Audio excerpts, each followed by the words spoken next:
So here's object permanence, and again, here's a child looking at the little monkey, and this one, you don't even really have to put it under a blanket. I mean, there's just a card up in front of it, and the child doesn't see the monkey anymore, and so won't bother to even look. So they're just totally disinterested at this point.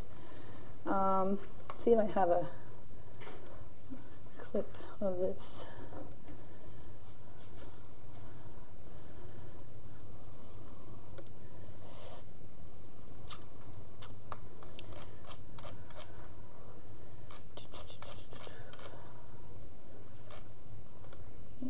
See this work.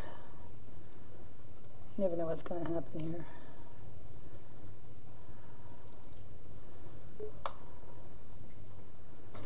Okay. New babies aren't quite sure what happens to objects when they leave their sight. Sky's mom keeps disappearing and reappearing. No wonder peekaboo is so much fun. During their first year, however, infants will learn an important concept: object permanence. Everything has a life of its own, even if it is out of sight. At Maya's age, babies know to look for the object, but they might not have everything else straight. 10-month-old Simon is about to make a classic mistake, known as the A, not B error. Although he watched us place the toy plane under the white cloth, he'll look for it where he last found it, not where he watched us hide it. If a 1-year-old can't find an object they want right away, they're likely to give up looking.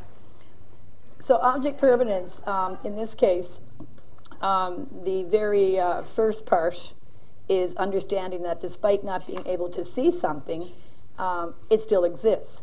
But again, object permanence isn't an all or nothing thing. You don't automatically bang, I'll get it, right? It's again going to be a gradual accomplishment. So the A not B error is very interesting, because what you can do is once a child has object permanence and they realize that something can exist underneath something else, and they will look for it.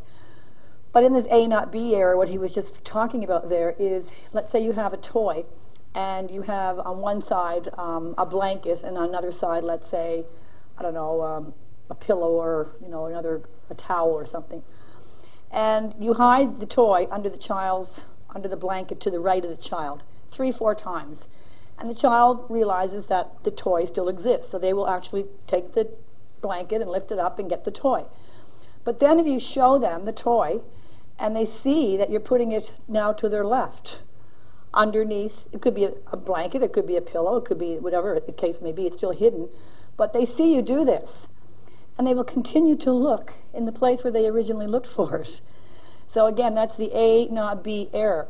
And what that indicates is that they are locating objects more by location to the body itself, so relative to me, not where it is in actual spatial environment. So again, they haven't really separated themselves from the action on objects. It's still, I guess, egocentric. It's all about where it is relative to me. So despite the fact that an object can have a separate location, right, or a separate entity on its own, they continue to look where it is relative to them. So again, this is called the A not B error.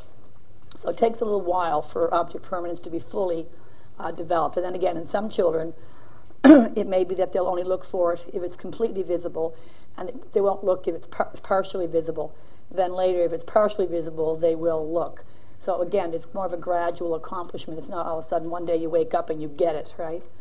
So again, qualitative changes, right? Not quantitative, qualitative changes. Yeah. In terms of you're saying relative to the child, if the clip showed the experiment equally close to both? No, they were two separate sides. So one would be on the right, one would be on the left. So the child would have to reach to one side of their, like, relative to their center of gravity, right? So you'd either go here or you would go here. They aren't in the same place. They're two separate locations. So the child will continue to look in the location that they just found it. They won't go, even though they saw you do it, which means that they now have location as permanent to them, right? And not with the object itself, okay?